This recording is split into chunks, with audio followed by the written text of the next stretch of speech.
If a woman can wake up one morning and decide the life you built together suddenly feels foreign to her and you're left staring at the ceiling, wondering when the ground shifted, you're not alone. This happens to more men than anyone wants to admit, and the reason most men don't see it coming is simple. They think stability protects them. It doesn't, not the way they were taught. Stay with me because this story starts calm and ends with lessons most men only learn the hard way. This is a place for men who want real-world clarity in relationships and self-development through actionable, practical psychology. No theory for theory's sake, no comfort lies, just patterns you can actually use. Today's story came from a man I'll call Daniel. He's 44, a senior architect at a mid-sized firm in the Midwest, married for 17 years, with 2 kids, 13 and 10. By all visible metrics, he had the life most men are told to aim for. Stable income, a clean house in a quiet suburb, a wife he still found attractive, kids doing fine in school, no chaos, no drama. And then almost overnight, everything collapsed. Daniel wrote, "I'm sharing this because I keep seeing men walk into the same trap. They think it can't happen to them. I thought that too. I was wrong." That line should already make you uneasy because it usually starts exactly like that. Daniel met Anna when they were both 26. She worked in marketing at a growing tech company. He was finishing grad school, long hours, big goals. They met at a friend's backyard cookout, bonded over hiking trails and obscure documentaries nobody else wanted to sit through. She stood out not because she tried to, but because she didn't need to. Athletic, stylish, without effort, the kind of woman other women quietly compared themselves to. But what hooked Daniel wasn't her looks, it was her groundedness. She wasn't glued to social media, didn't chase attention, didn't need constant reassurance. She felt solid, or at least that's what it looked like at the time. They married at 28, first kid at 30, second at 33. Anna stepped back from full-time work to focus on the kids, keeping a toe in the water with freelance projects. Daniel's career moved steadily. Promotions, respect, eventually partnership. Life settled into rhythm. Date nights, family trips, quiet evenings after the kids were asleep. Daniel described it as comfortable, not fireworks, not chaos, just reliable, the kind of love people call mature. What Daniel didn't realize was that while he thought the storm had passed, it was actually forming somewhere he couldn't see inside Anna's head. As she approached her late 30s, the changes were subtle enough to ignore. She started going to the gym more. 4 days a week became 6, then 7. New workout clothes, brighter, tighter, more skin. Daniel figured she was just taking better care of herself. That's what good husbands are supposed to think. Then the phone habits changed. Fitness accounts, life coaches, quotes about rediscovering yourself, not settling, choosing you. He'd glance over and see lines about cages you didn't know you were in. He didn't feel threatened. He felt confused. Then came the mirror moments. Anna would stand there picking herself apart, crow's feet, neck, arms. She'd ask Daniel if he noticed. He'd say she looked great, and as she'd snap back that he wasn't really looking, that should have landed heavier than it did. Daniel thought this was just aging anxiety, normal stuff. What he didn't see was that this wasn't self-improvement. It was self-measurement. And the ruler had changed. He didn't know yet that comfort in the wrong psychological soil doesn't grow loyalty. It grows restlessness. And once that takes root, everything starts to shift. If any of this already feels familiar, take a moment to acknowledge it. Sometimes naming the pattern is the first step to protecting yourself. If you want more unfiltered breakdowns like this, stories, psychology, real-world dynamics, join a community of men who choose awareness over denial and growth over comfort. Because what looks stable on the outside can be quietly cracking underneath. And the next turn in this story is where most men realize it far too late. What Daniel didn't understand at the time was that Anna wasn't just changing habits, she was changing reference points. And when a person changes how they measure their own worth, everything downstream changes with it. Around her 40th birthday, Anna started talking about feeling invisible, not in a dramatic way, almost casually. She'd mention how waiters didn't flirt anymore, how men held doors for younger women but barely made eye contact with her. She'd point out women in their 20s and say things like, "I used to look like that," with a strange mix of nostalgia and bitterness. Daniel brushed it off. He told himself this was normal, aging anxiety, midlife thoughts. He didn't realize those comments weren't observations. They were warnings. For her birthday, Daniel planned what any attentive husband would: a high-end hotel, spa treatments, great food, time away from the kids. On paper, it was perfect. In reality, Anna was somewhere else the entire weekend, smiling but distant, laughing but distracted. Half her attention stayed glued to her phone. That's when Daniel noticed something else. She'd started posting more gym selfies, coffee shop shots, carefully angled photos with captions about new chapters and self-love. The feedback came fast, mostly from women, but also from men Daniel didn't know. Flame emojis, compliments. "How are you still single?" "Where have you been all my life?" Anna checked those comments constantly, and Daniel felt something shift in his gut that he couldn't quite explain. After 40, things accelerated. Anna started going out more with a friend named Rachel. Recently divorced, loud about empowerment, loud about not owing anyone explanations, loud about prioritizing yourself at any cost. Rachel was dating a personal trainer 8 years younger and posted about it like it was a victory parade. Anna absorbed every word. Girls' night started ending at 1 in the morning, then 2. When Daniel asked questions, Anna snapped back, said he was controlling, said she'd spent years raising kids and deserved to have fun. He didn't push. He didn't want to be that guy. And that's where many men make their mistake. They confuse restraint with wisdom.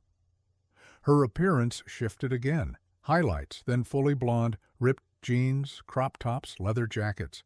She looked good, objectively, but there was an edge to it, a hunger, like she was chasing a version of herself that was already gone. Then intimacy disappeared, not suddenly, gradually. Tired, stressed, not in the mood. Weeks turned into months. When Daniel tried to talk about it, she accused him of only caring about sex. He didn't. He cared about connection, about presence, about feeling like he still mattered. But every attempt turned into an argument, so eventually he stopped trying. That's when she asked for space. A weekend alone to think, a solo retreat idea, couples therapy, but with a tone that felt more procedural than hopeful.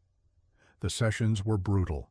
Anna talked about losing herself, about not being seen, about motherhood erasing her identity.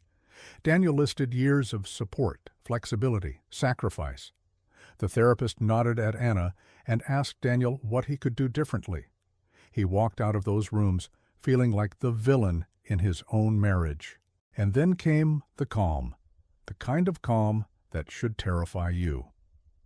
One Tuesday night, kids at their grandparents', Anna sat at the kitchen table with a glass of wine, relaxed, centered, too centered. "We need to talk," she said. That's when she told him about another man, a guy from the gym, younger, recently separated. "He sees me," she said. "He makes me feel alive." 6 months. That's how long it had been going on. When Daniel asked if it had turned physical, she said, "That's not what matters." What mattered, according to her, was that she felt something with him she hadn't felt with Daniel in years. Safe, she said, predictable, appreciated, but not desired. That word cut deepest. This is the moment where many men still think the story can turn around. That honesty means hope. It usually doesn't, because by the time someone speaks this calmly, the decision was made long ago. What shattered Daniel wasn't just the betrayal. It was the realization that the marriage had already ended in Anna's mind long before she ever said the words out loud. The affair didn't break the relationship. It exposed the break that had already been there. Over the next few days, the details came out in fragments, texts late at night, coffee meetups during the workday, long conversations that slowly crossed lines. Yes, it became physical more than once. No, she wasn't sure she loved the other man, but she was sure she didn't love Daniel the way she used to. She told him he was safe, predictable, reliable. She appreciated everything he'd done. And then she said the sentence that quietly ends a lot of marriages. Appreciation isn't attraction. Anna framed her entire adult life as a cage. Girlfriend, wife, mother, roles she said had erased her identity. She wanted to know what it felt like to be wanted for herself, not for what she provided. When Daniel asked about the kids, she said they'd adjust. Kids are resilient. Better this than growing up in a marriage that was dead inside. That's how these stories are usually told. Clean, rational, almost noble. Within a month, she moved out. Downtown apartment, new routine. The kids split time, confused and angry. Their daughter barely spoke to her for weeks. Daniel later found out through mutual friends that the gym guy wasn't the first, just the one who stuck. Her divorced friends had cheered her on the entire time, framing it as liberation, a glow-up, a rebirth. Her social media turned into a highlight reel. Restaurants, concerts, weekend trips, captions about choosing happiness and living authentically. The comments were overwhelmingly supportive, mostly women. So proud of you. You deserve this. Meanwhile, Daniel was sitting across from his kids trying to explain why their family no longer existed. The relationship with the other man lasted 7 months, predictably. He wasn't ready for kids, schedules, ex-husband's responsibility. When it ended, Anna briefly tried to reconnect, suggested starting fresh. Daniel declined, not out of anger, out of clarity. The woman he married wouldn't have done this, and the woman standing in front of him wasn't that person anymore. Here's where we need to slow down and look at what actually happened psychologically.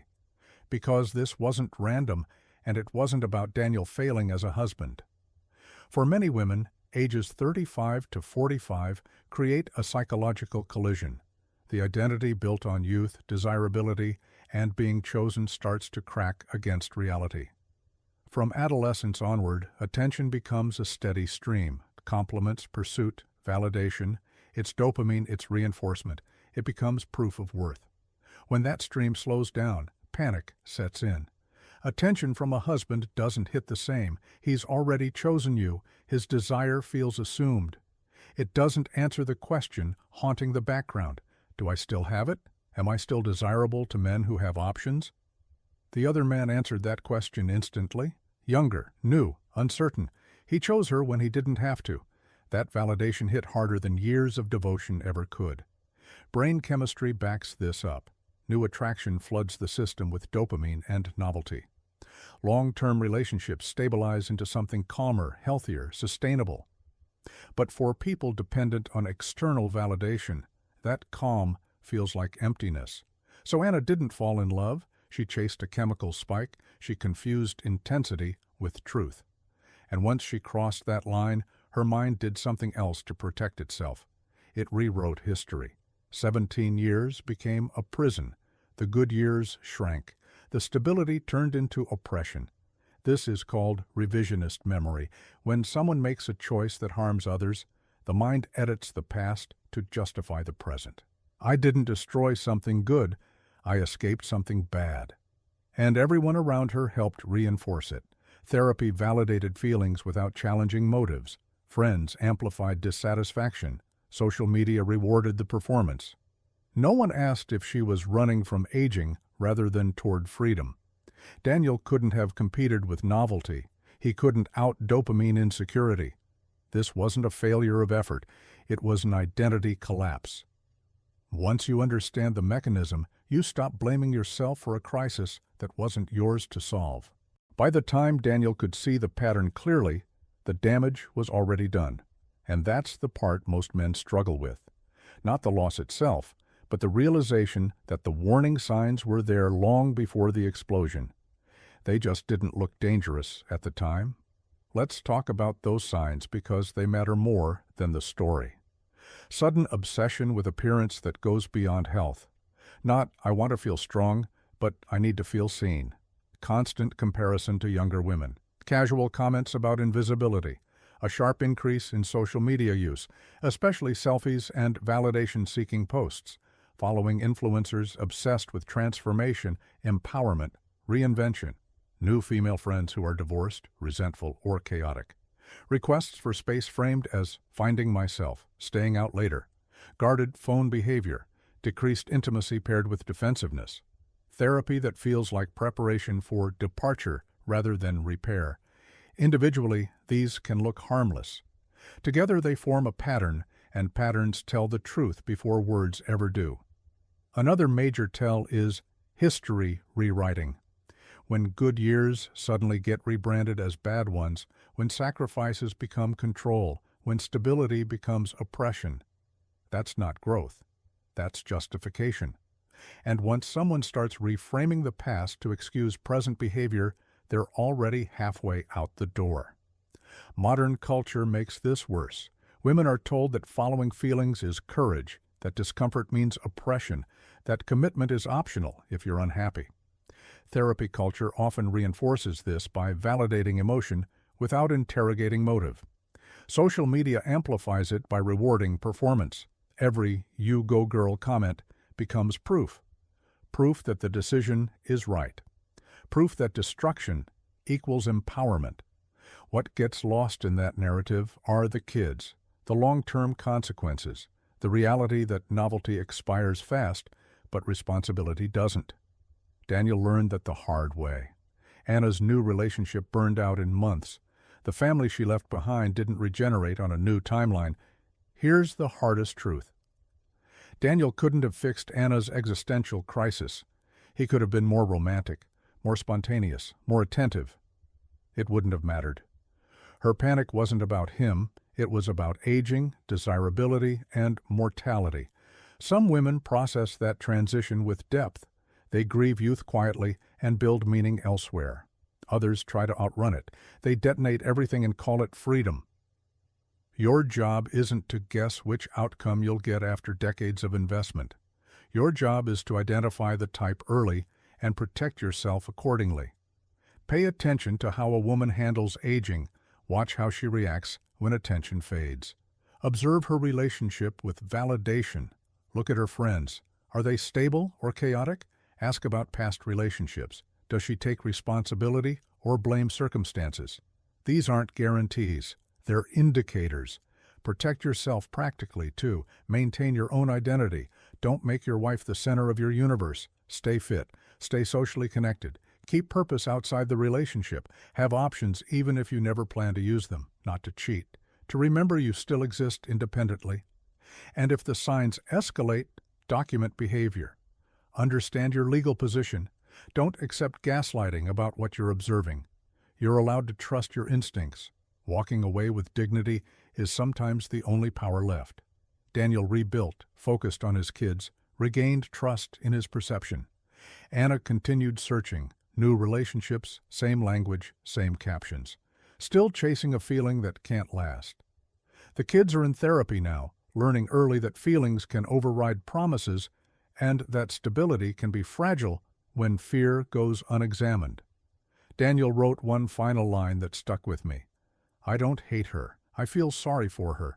She's running from something inevitable, and she destroyed something real trying to escape it. That's the quiet tragedy underneath these stories.